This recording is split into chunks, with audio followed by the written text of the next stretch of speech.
नमस्कार. आज आपण भारतीय राज्यघटनेची वैशिष्ट्ये या प्रश्नाचा विचार करणार आहोत. राज्याचा राज्यकारभार एका विशिष्ट आणि सर्वमान्य नियमानुसार चालला तर राज्यातील लोकांचे जीवन हे सुखी आणि समाधानी होते. राज्यघटना म्हणजे मूलभूत नियमांचा असा संग्रह होय की ज्याद्वारे सार्वभौम सत्तेची वाटणी केली जाते. तसेच ही सार्वभौम सत्ता कोणी कशी वापरावी यासंबंधीची तत्त्वे निश्चित केलेली असतात. थोडक्यात ज्या तत्त्वानुसार ज्या नियमानुसार शासनाच्या विविध अंगात त्यांच्या अधिकारांचे व कार्यांचे वाटप केले जाते त्यास राज्यघटना असे म्हणतात.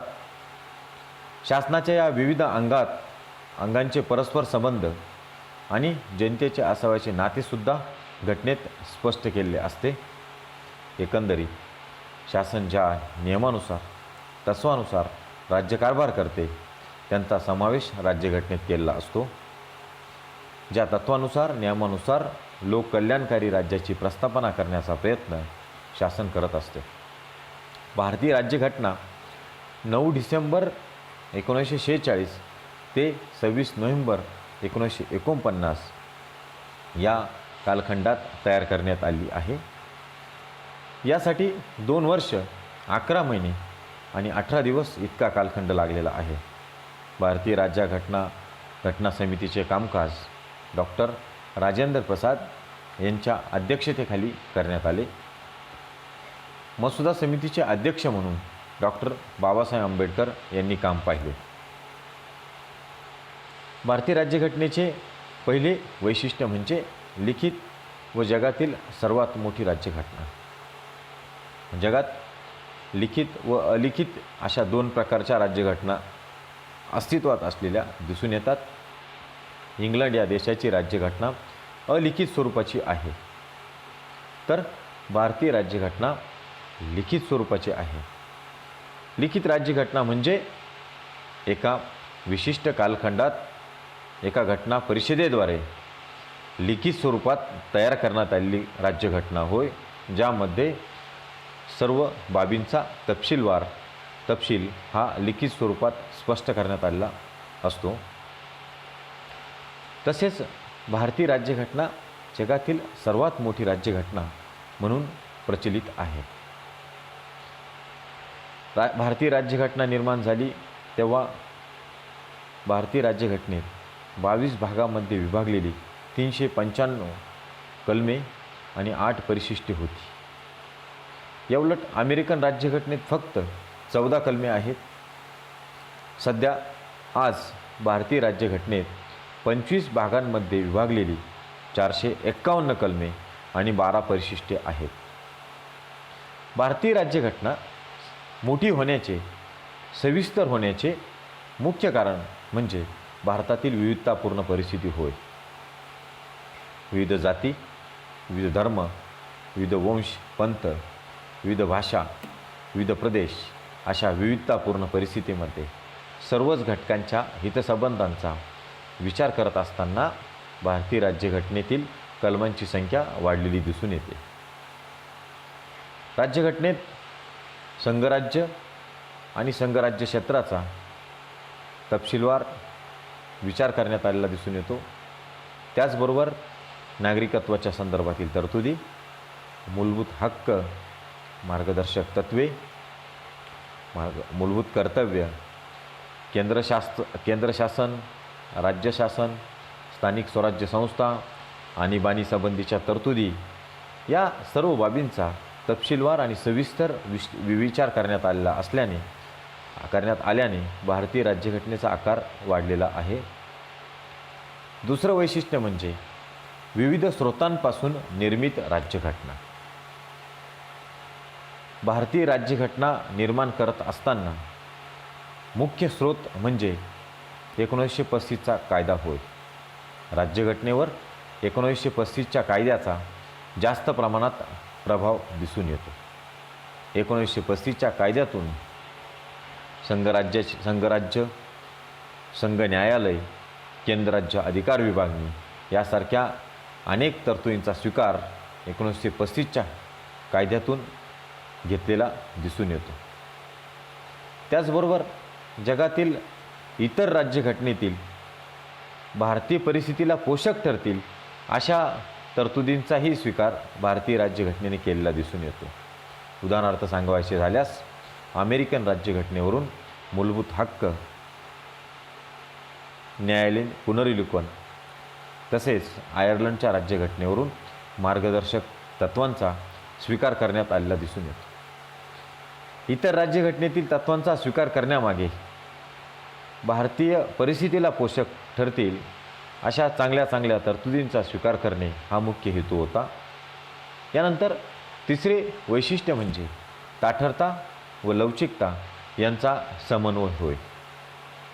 जगामध्ये राज्यघटनेत बदल करावयाच्या तरतुदीनुसार, पद्धतीनुसार राज्यघटना ताठर की लवचिक हे ठरवले जाते. अमेरिकन राज्यघटनेत बदल करायची पद्धती ही खूप कठीण असल्याने ती ताठर राज्यघटना ठरते. याउलट इंग्लंडच्या राज्यघटनेत बदल करावयाची पद्धती अत्यंत सहजासहजी असल्याने ती लवचिक राज्यघटना ठरते.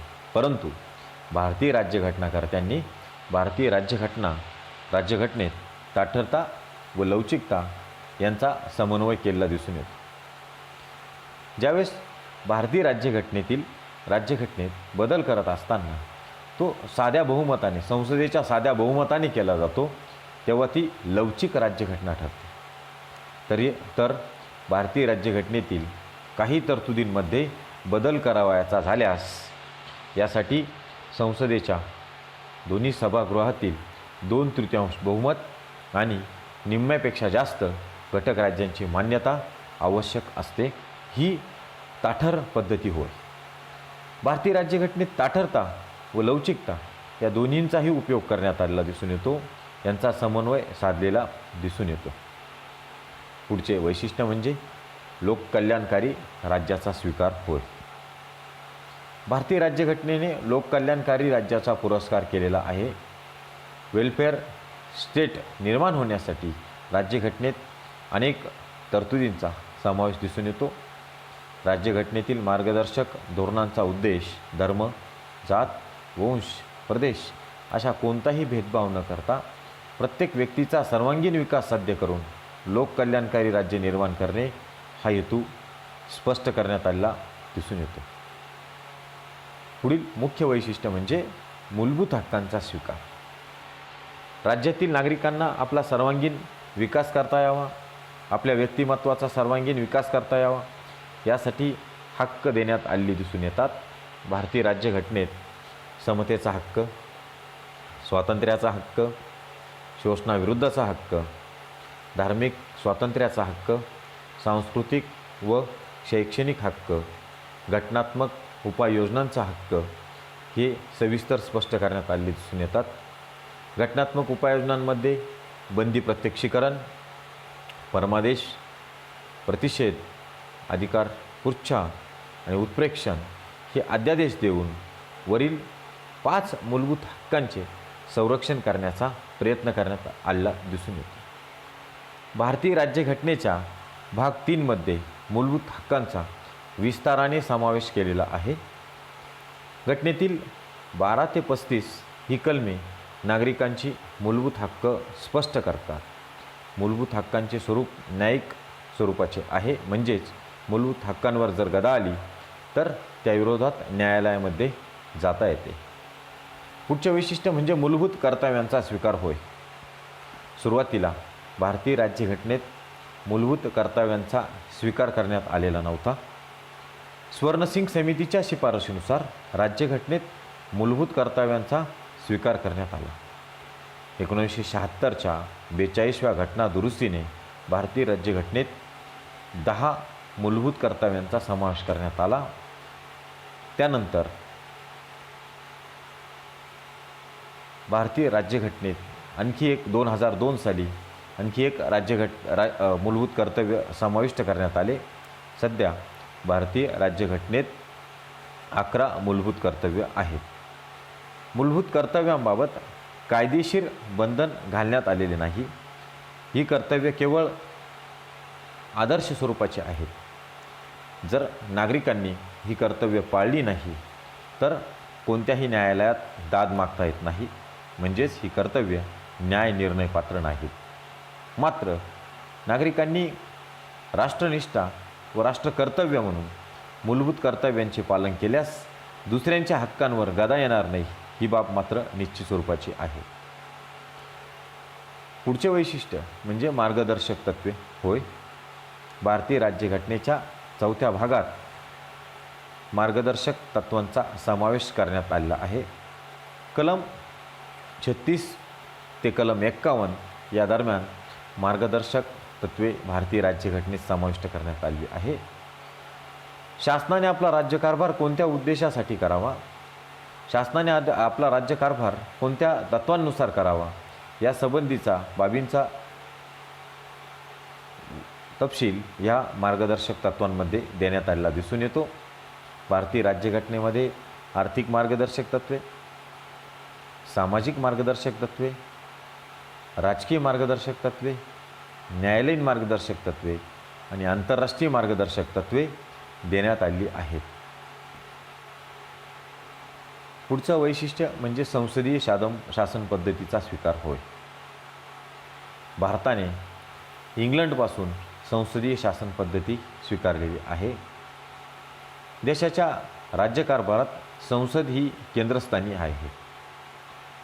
संसदेमध्ये लोकसभा आणि राज्यसभा ही 2 सभागृहांचा स्वीकार करून कायदे निर्मितीची प्रक्रिया पूर्ण केली जाते।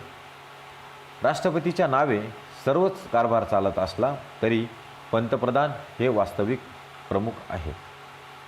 भारतातील कार्यकारी मंडळ हे आपल्या राज्यकारभारासाठी संसदेला म्हणजेच लोकसभेला जबाबदार असते।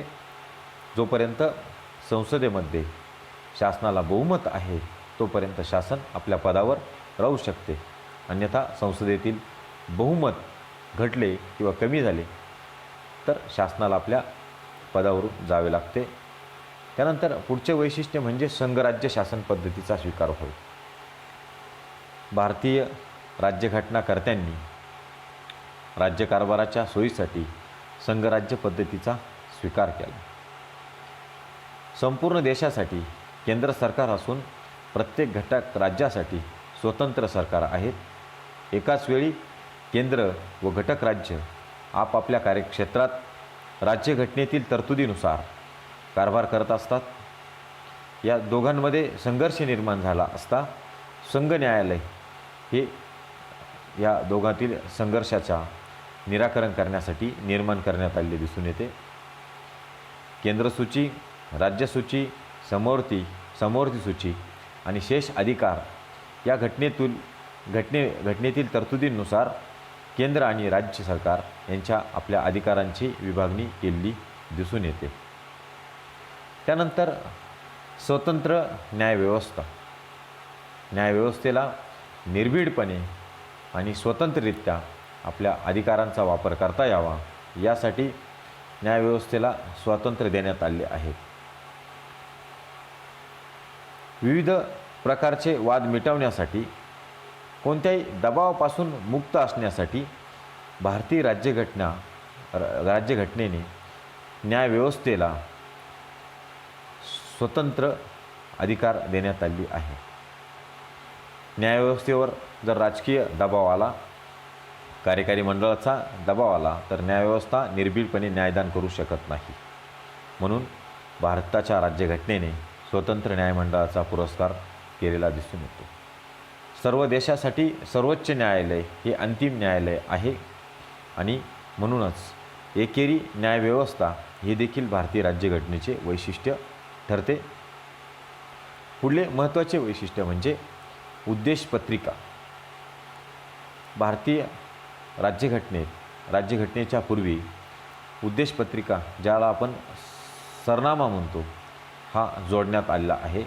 यामध्ये राज्यघटनेची तत्त्वे स्पष्ट करण्यात आलेली दिसून येतात। सार्वभौम, समाजवादी, धर्मनिरपेक्ष, लोकशाही गणराज्य हे राज्यघटनेतील उद्देशपत्रिकेचे स्वरूप, राज्याचे स्वरूप स्पष्ट करते। राज्यातील अंतिम सत्ता भारतीय लोकांच्या हाती आहे आणि भारतीय राज्यव्यवस्था परकीय नियंत्रणापासून मुक्त असल्याचे उद्देशपत्रिका स्पष्ट करते। त्यानंतर पुढील वैशिष्ट्य म्हणजे धर्मनिरपेक्ष राष्ट्र होय. भारतामध्ये वेगवेगळ्या धर्माचे लोक राहतात.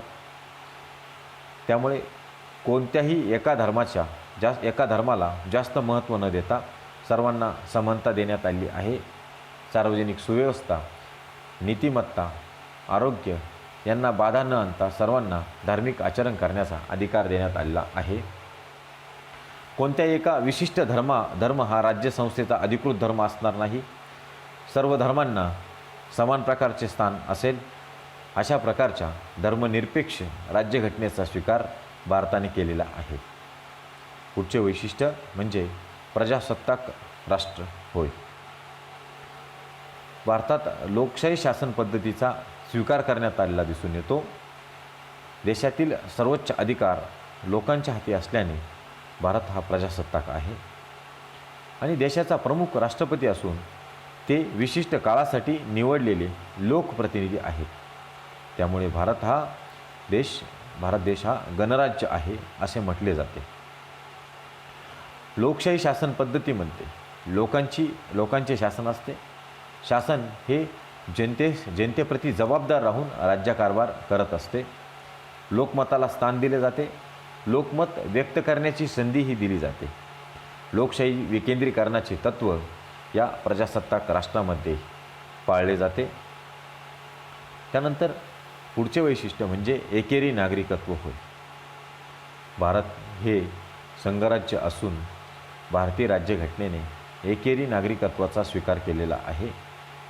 भारतीय राज्यघटनेचे हे एक वेगळे वैशिष्ट्य होय. याउलट अमेरिकन राज्यघटनेत दुहेरी नागरिकत्वाचा स्वीकार केलेला आहे. अमेरिकेचा नागरिक एकाच वेळी संघ राज्याचा व राज्याचा असे वेगवेगळे नागरिकत्व अमेरिकेत दिले जाते. तसे मात्र भारतात नाही. भारतीय नागरिक एकाच वेळी केंद्राचा व राज्याचा दोघांचाही नागरिक असतो. म्हणजेच भारतीय राज्यघटनेने एकेरी नागरिकत्वाचा स्वीकार केलेला दिसून येतो. पुढचे वैशिष्ट्य म्हणजे अल्पसंख्याकांना संरक्षण.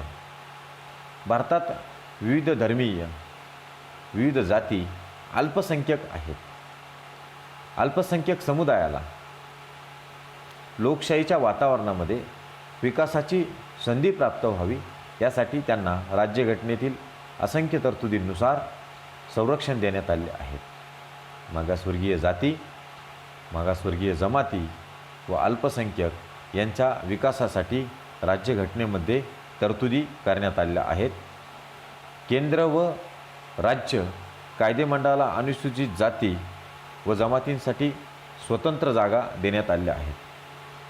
केंद्रीय कायदेमंडळ त्या अनुसूचित जाती आणि जमातींसाठी ज्या जागा देण्यात आल्या, ज्यामुळे या वंचित जाती जमातींना केंद्र सरकारमध्ये केंद्रीय कायदेमंडळामध्ये प्रतिनिधित्व मिळाले.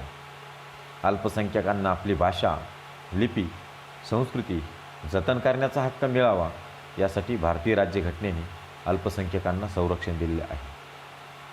अल्पसंख्याकांना नोकरी, सार्वजनिक उद्योगधंदा सुरू करत असताना प्रत्येक ठिकाणी समान संधी मिळावी यासाठी राज्यघटनेने आरक्षणाच्या धोरणाद्वारे संधी देण्याचा प्रयत्न केलेला दिसून येतो. त्यानंतर पुढचे वैशिष्ट्य म्हणजे मतदानाचा अधिकार किंवा प्रौढ मताधिकार होय.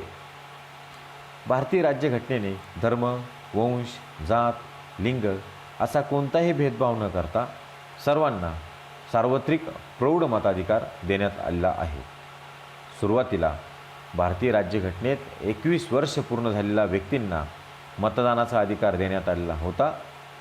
मात्र 1989 मध्ये 51व्या घटना दुरुस्तीनुसार 18 वर्ष पूर्ण केलेल्या व्यक्तींना मतदानाचा अधिकार देण्यात आला. मतदानाचे वय कमी केल्यामुळे मतदानाचा अधिकार हा व्यापक करण्यात आला. मतदानाच्या अधिकाराद्वारे जनतेला आपल्या स्वशासनाची निर्मिती करण्याचा, राजकीय प्रक्रियेत सहभाग घेण्याची संधी देण्यात येते. त्यानंतर पुढचे वैशिष्ट्य आणीबाणीची तरतूद. भारतीय राज्यघटनेने राष्ट्रीय आणीबाणी, घटक राज्य आणीबाणी आणि आर्थिक आणीबाणी या 3 प्रकारच्या आणीबाणींचा स्वीकार केलेला दिसून येतो. काही घटनात्मक पेचप्रसंगाच्या वेळी देशामध्ये गोंधळ निर्माण होण्याची शक्यता असते. अंतर्गत किंवा बाह्य परिस्थितीमुळे अंतर्गत अशांतता वाढण्याची शक्यता असते. अशा वेळी राष्ट्रीय आणीबाणी लागू केली जाते. एखाद्या घटक राज्यामध्ये कायदा व सुव्यवस्थेची परिस्थिती गंभीर स्वरूपाची निर्माण झाल्यास, एखाद्या घटक राज्यामध्ये कायदा सुव्यवस्थेची परिस्थिती कोलमडल्यास त्या घटक राज्यातही घटक राज्य आणीबाणी लागू केली जाते. तसेच राष्ट्राची आर्थिक पत खालावल्यास, राष्ट्र आर्थिक संकटामध्ये आल्यास आर्थिक आणीबाणी ही लागू केली जाते. आणीबाणी लागू करण्याचा अधिकार हा राष्ट्रपतींना देण्यात आलेला असून आत्तापर्यंत राष्ट्रीय आणीबाणी ही 4 वेळा लागू केलेली दिसून येते. घटक राज्य आणीबाणी ही असंख्य वेळा लागू केलेली असून आर्थिक आणीबाणी मात्र एकदाही भारतीय राज्यघटनेत लागू करण्यात आलेली नाही. त्यानंतर पुढचे वैशिष्ट्य म्हणजे त्रिस्तरीय पद्धतीचा स्वीकार. भारतीय राज्यघटनेने केंद्र सरकार, राज्य सरकार, पंचायत राज यानुसार पूर्ण देशासाठी सरकार अस्तित्वात असून प्रत्येक राज्यासाठी राज्य सरकारची निर्मिती करण्यात आलेली आहे. तर या सगळ्यांचे मिळून केंद्र सरकार संपूर्ण देशाचा राज्यकारभार पाहत असते. स्थानिक स्तरावर पंचायत राज संस्थांची स्थापना करून ग्रामपंचायती, पंचायत समित्या, जिल्हा परिषदा तसेच शहरी भागात नगरपंचायती, नगरपरिषदा, महानगरपालिका या स्थानिक शासनाची निर्मिती करण्यात आलेली दिसून येते. अशा प्रकारचे त्रिस्तरीय रचना हे भारतीय राज्यघटनेचे अत्यंत महत्त्वाचे वैशिष्ट्य ठरते.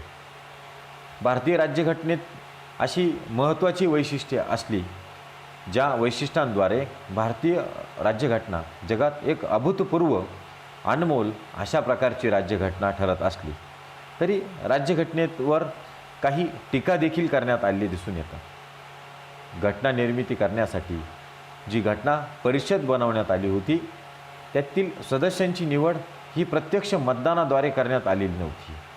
1935च्या कायद्याने प्रांतांमध्ये जी सरकार आली त्या प्रांतिक कायदे मंडळाच्या सदस्यांनी भारतीय घटना परिषदेचे सदस्यांची निवड करण्यात आली आणि म्हणून या घटना परिषदेवर टीका करण्यात आली येते की या घटना परिषदेच्या सदस्यांची निवड ही प्रत्यक्ष मतदानाद्वारे करण्यात आलेली नाही.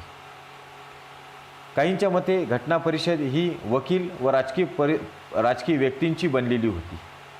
घटना परिषदेत सर्व स्तरावरील म्हणजेच सामाजिक क्षेत्रातील समाजसेवक, स्त्रिया, वकील, राजकीय व्यक्ती या सर्वांचा समावेश असला तरी वकील आणि राजकीय व्यक्ती यांचा भरणा घटना समितीत जास्त प्रमाणात होता. अशा काही टीका भारतीय राज्यघटनेवर केल्या गेल्या असल्या तरी भारतीय राज्यघटना राष्ट्रामध्ये लोकशाही विकेंद्रीकरण घडवून आणण्यासाठी, लोककल्याणकारी राज्याच्या प्रस्थापनेसाठी भारतीय राज्यघटना अत्यंत महत्त्वाची अशी ठरते. धन्यवाद.